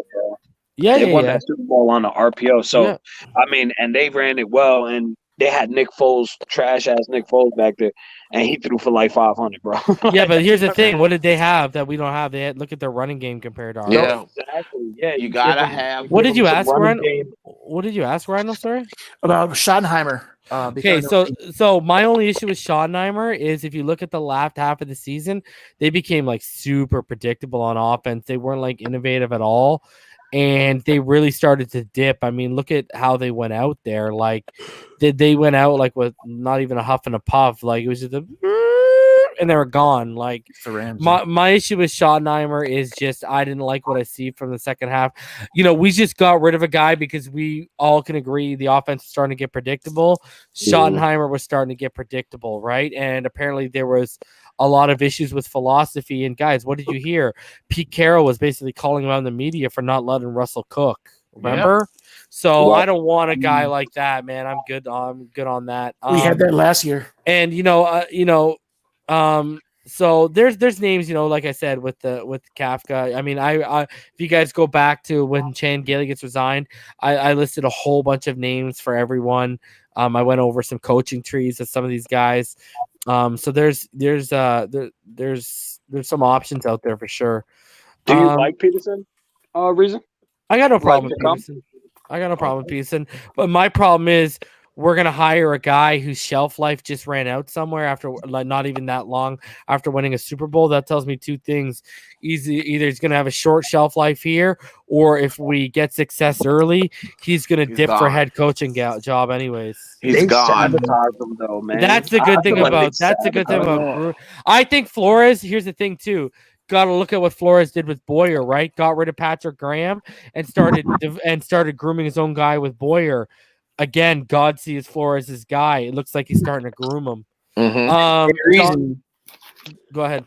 No, I was gonna say, now that Bieniemy isn't gonna be like going out for a head coach, do you think it's a higher chance of us getting Kafka now? He might. No, he's probably gonna get promoted now. Now we're screwed.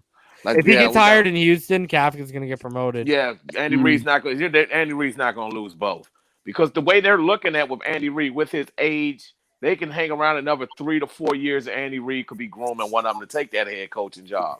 I just want to make one quick point with the Doug Peterson thing. I would be all on board with it. Also, I just don't think I think he's going to probably take a year break.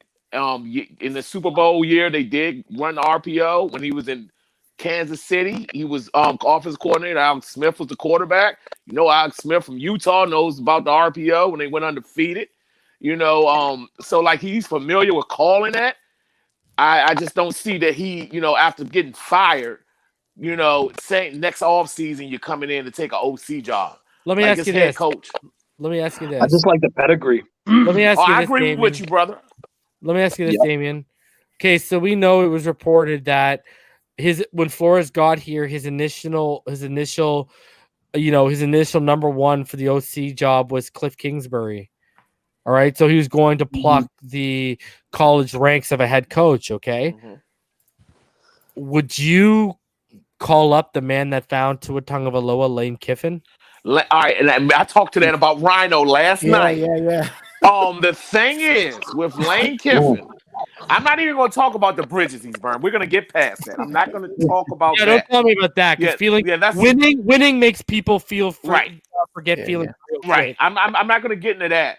Just offensively, from the way he calls plays, you know, being on that SC staff, coming under Norm Chow, the same one that Sarkisian came under, and running that style of offense, being a part of recruiting Tua. The issue is him being right now head coach of Ole Miss in the SEC, and them legitimately was about to hang 50 on Bama, and Bama had to come down to the last 3 minutes to beat them. Wow. I just don't see in that position where the only thing he has to do is now recruit defense. And right now, the way the SEC style is, it's all offense now.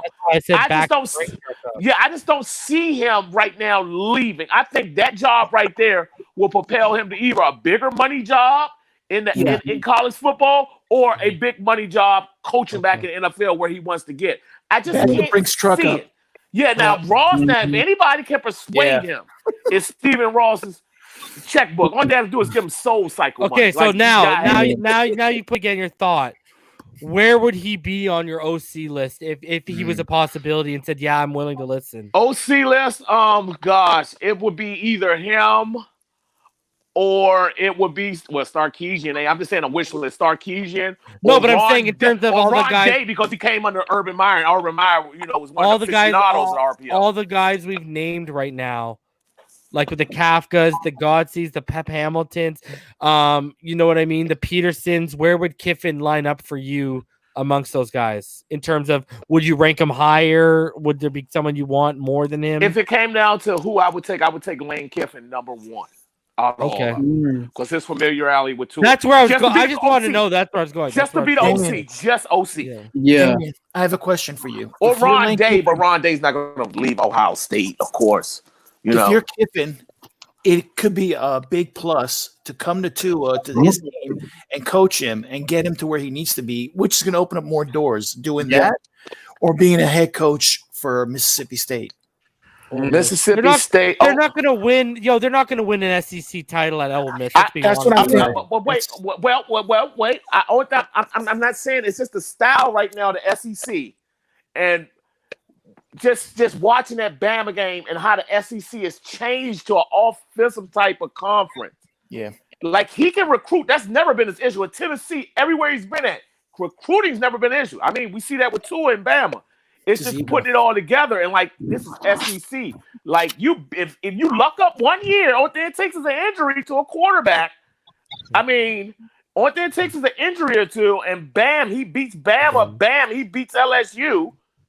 And bam, you're right there. I mean, I just think that right now, with his failures as being a head coach and even being an OC going back and forth, he's going to pick his spot wisely. He knows right now I'm in a spot where I get a boatload of money. It's no super pressure on me to win. All I have to do is be competitive.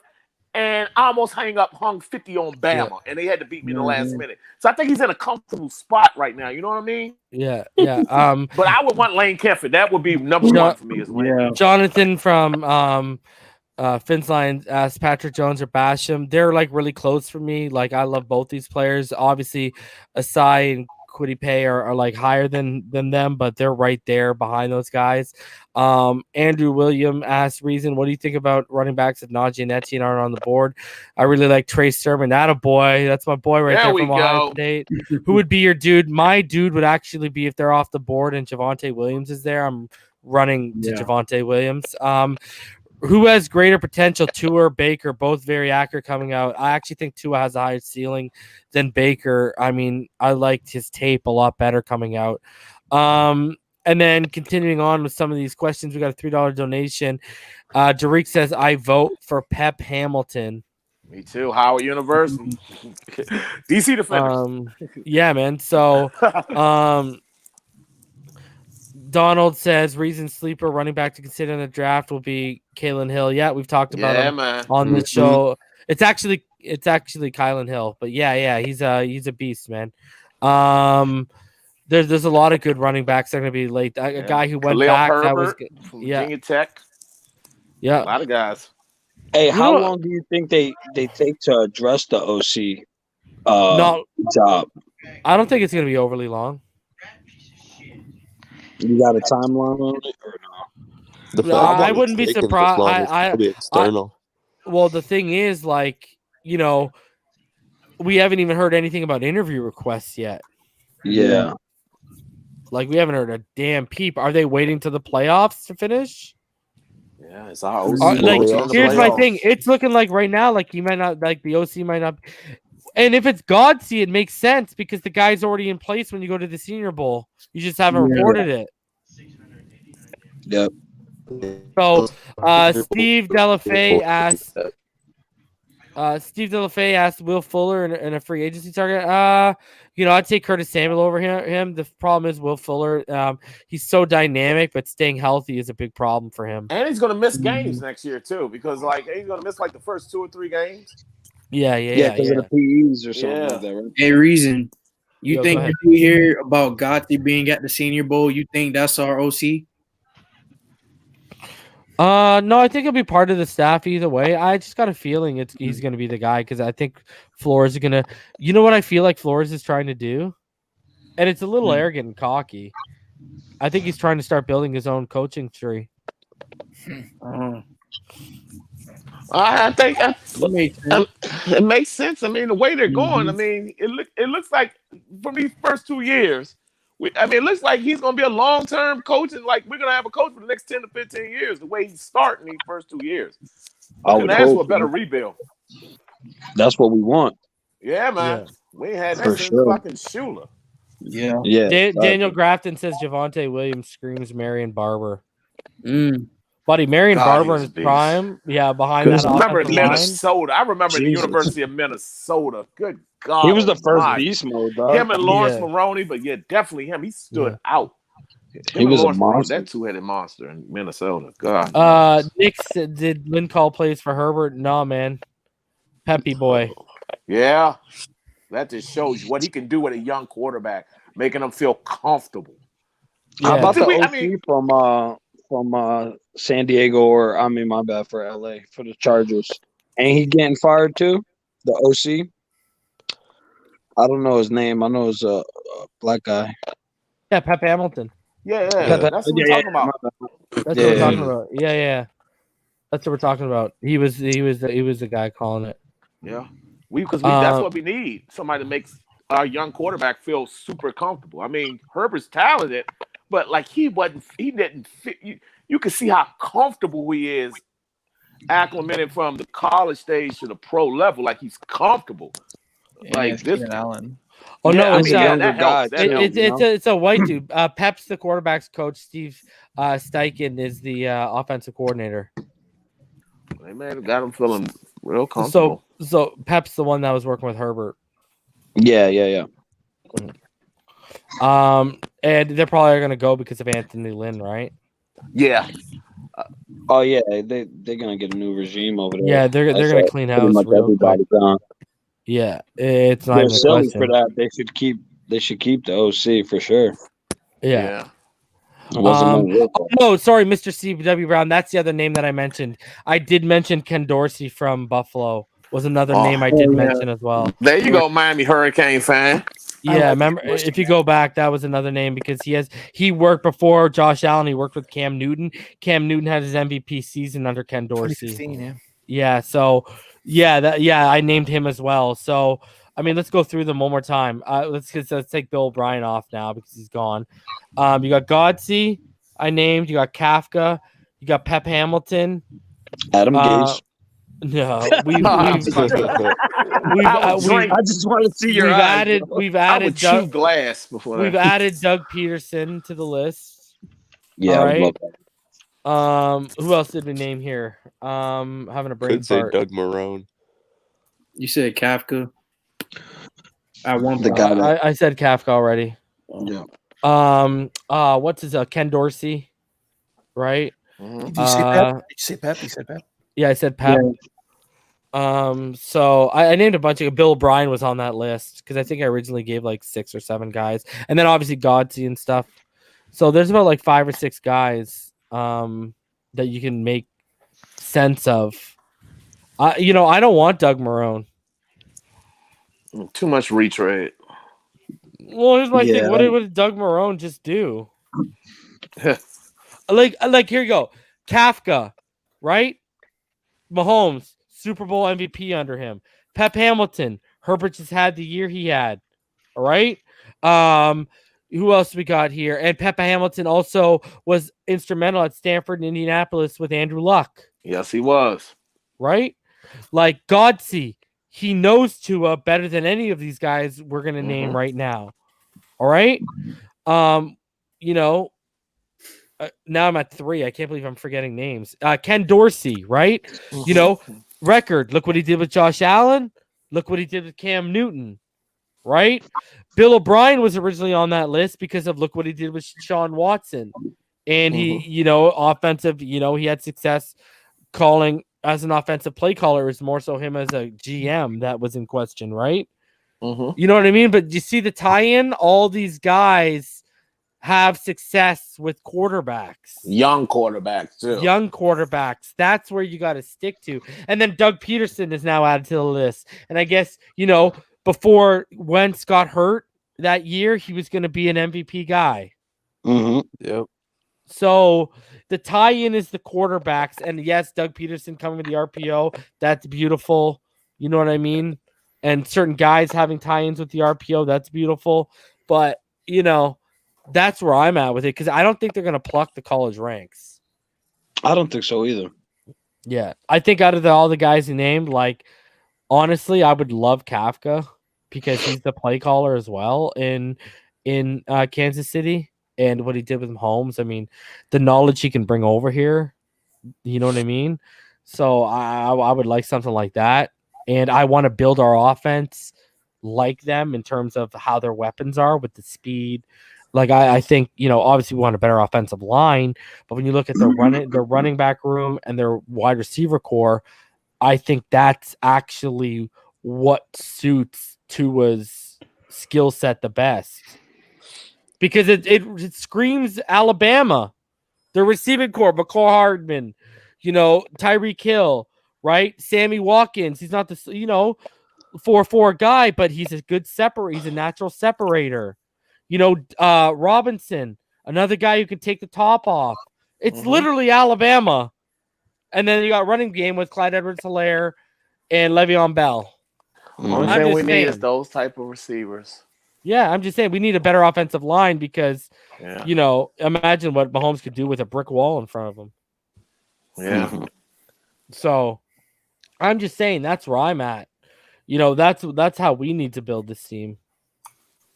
So I also hated how Chan would sit in the booth. I like an offensive coordinator on the field, man. Especially with a young quarterback. Yeah. You know what I mean? Hands on, you know what I mean? Coaching them through the shit. Not sitting there like it's a video game. You know what I mean? That's ridiculous. His knees couldn't make it up the stairs on the way down. Yeah. Steve, I think you just got to identify needs. What are your main needs heading into free agency in the draft? And then you deduct needs from that list once free agency happens and you spend a little money. Speaking of, I'll have my free agency video coming on Saturday probably.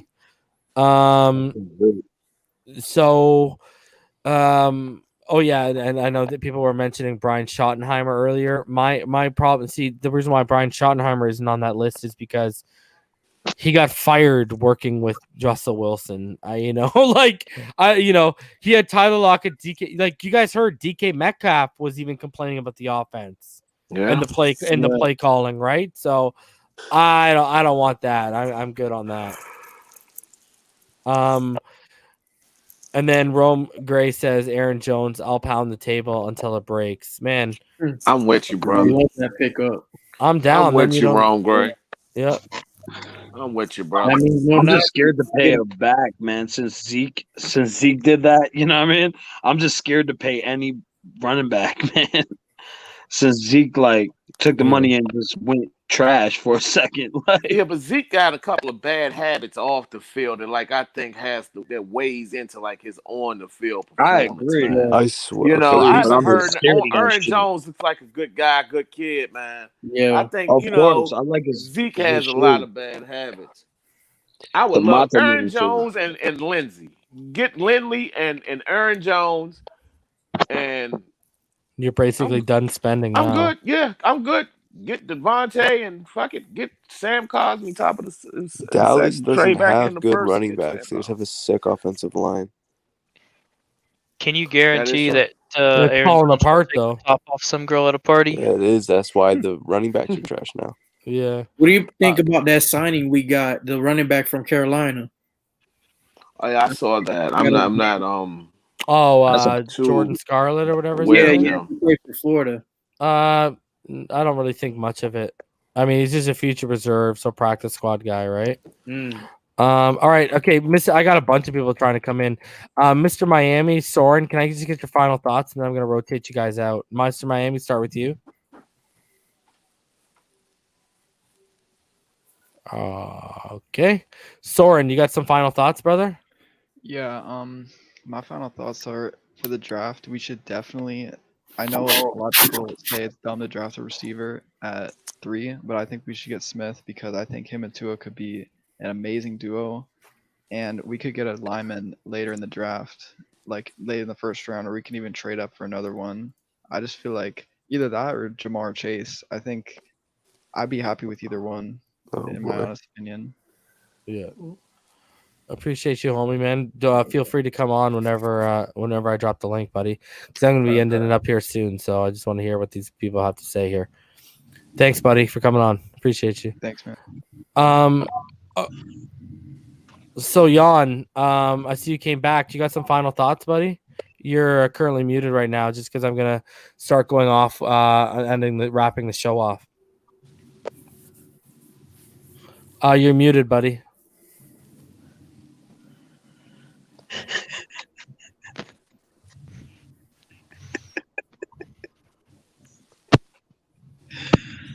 You can hear me now? Yeah, I can hear you. Oh, thank you, bro. Yeah, I have some problems with my audio there. No, I just want to let y'all know I'm a major Dolphins fan. I live in Costa Rica in Central America.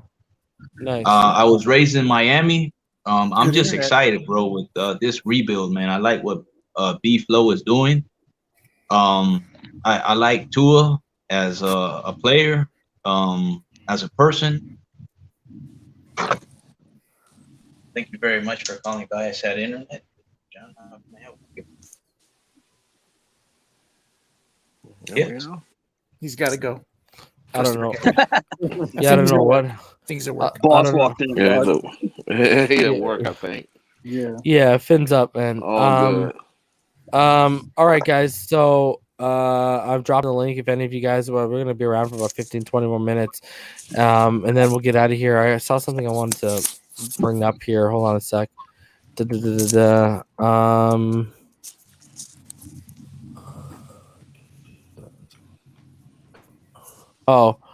Fake spike. No, the thing is, Moton, he's a right tackle. You're not going to pay him top right tackle money and kick him in. So if they get Taylor Moton, then you can pretty much probably kiss Panay Sewell pretty much goodbye.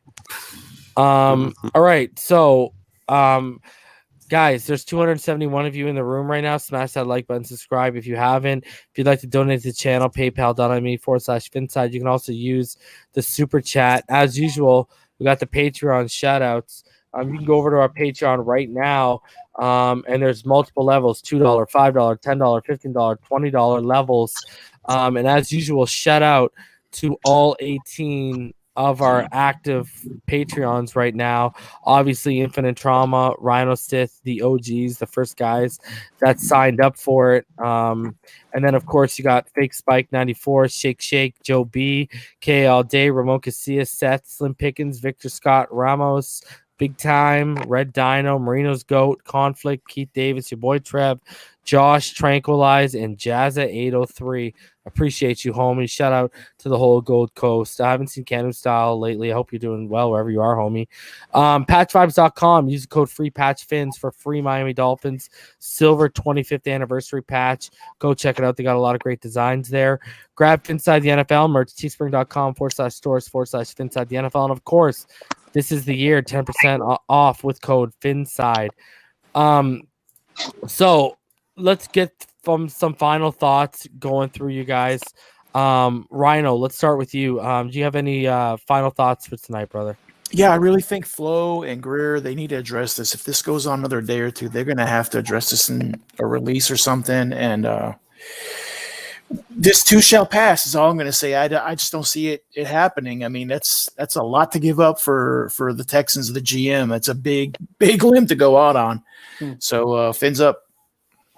Wow, I don't know what happened to Damien. Never lost him there for a sec. Coda, you got some final thoughts, brother? Just thanks for having me on the show. Don't pay too much attention to Armando. He's just trying to get clicks. And everyone have a good night. No problem, brother. Gridiron, you got final thoughts, buddy?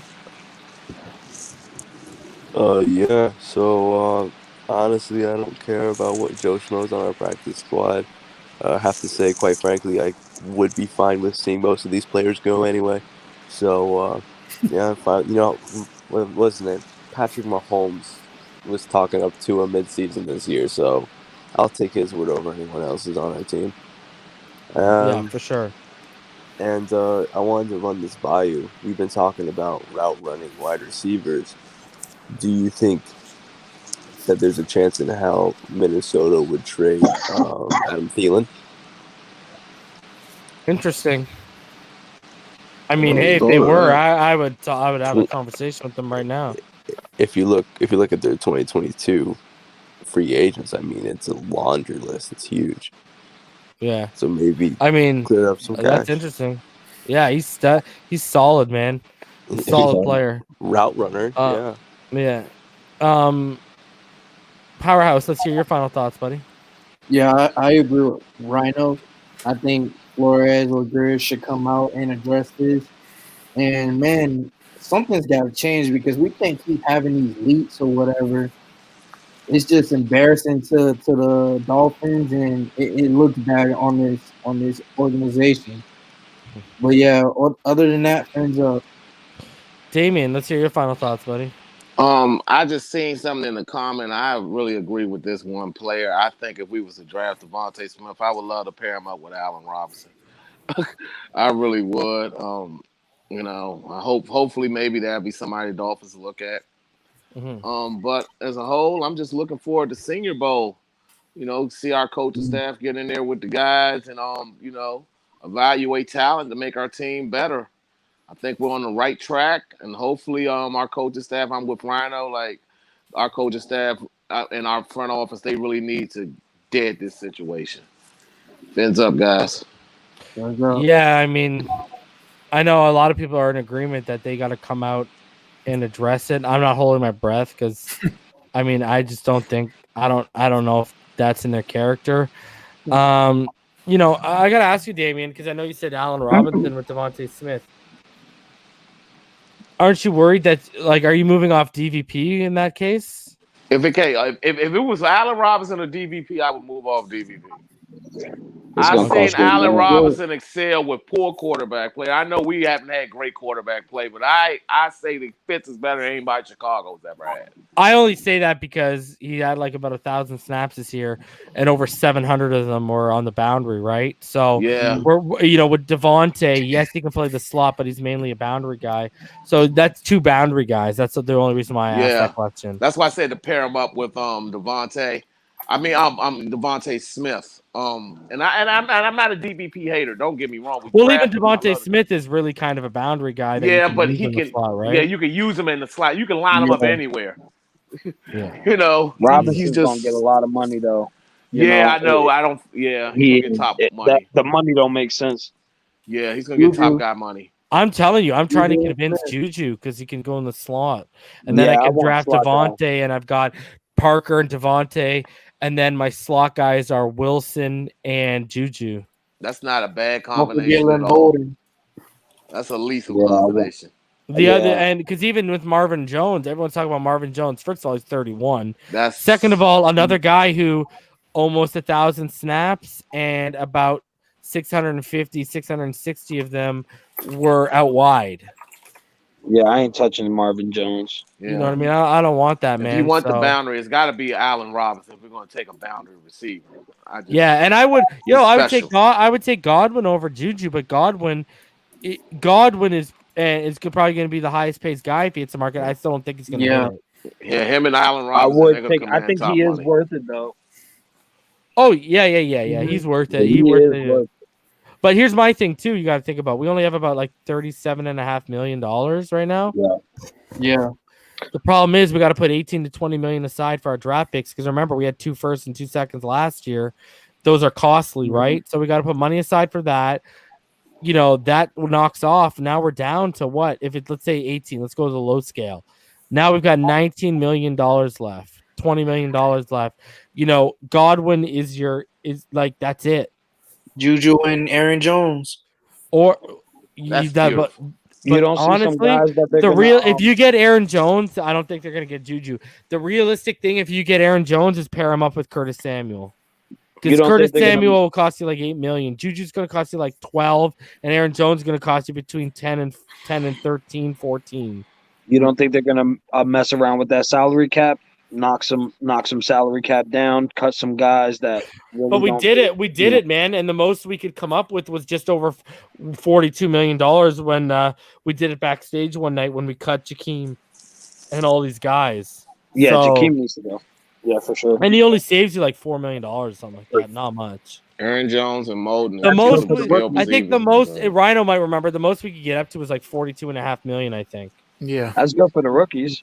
And my problem is, I know someone's in the comments saying Julio Jones. My problem with Julio is he's old too. And he's $18 million, $19 million.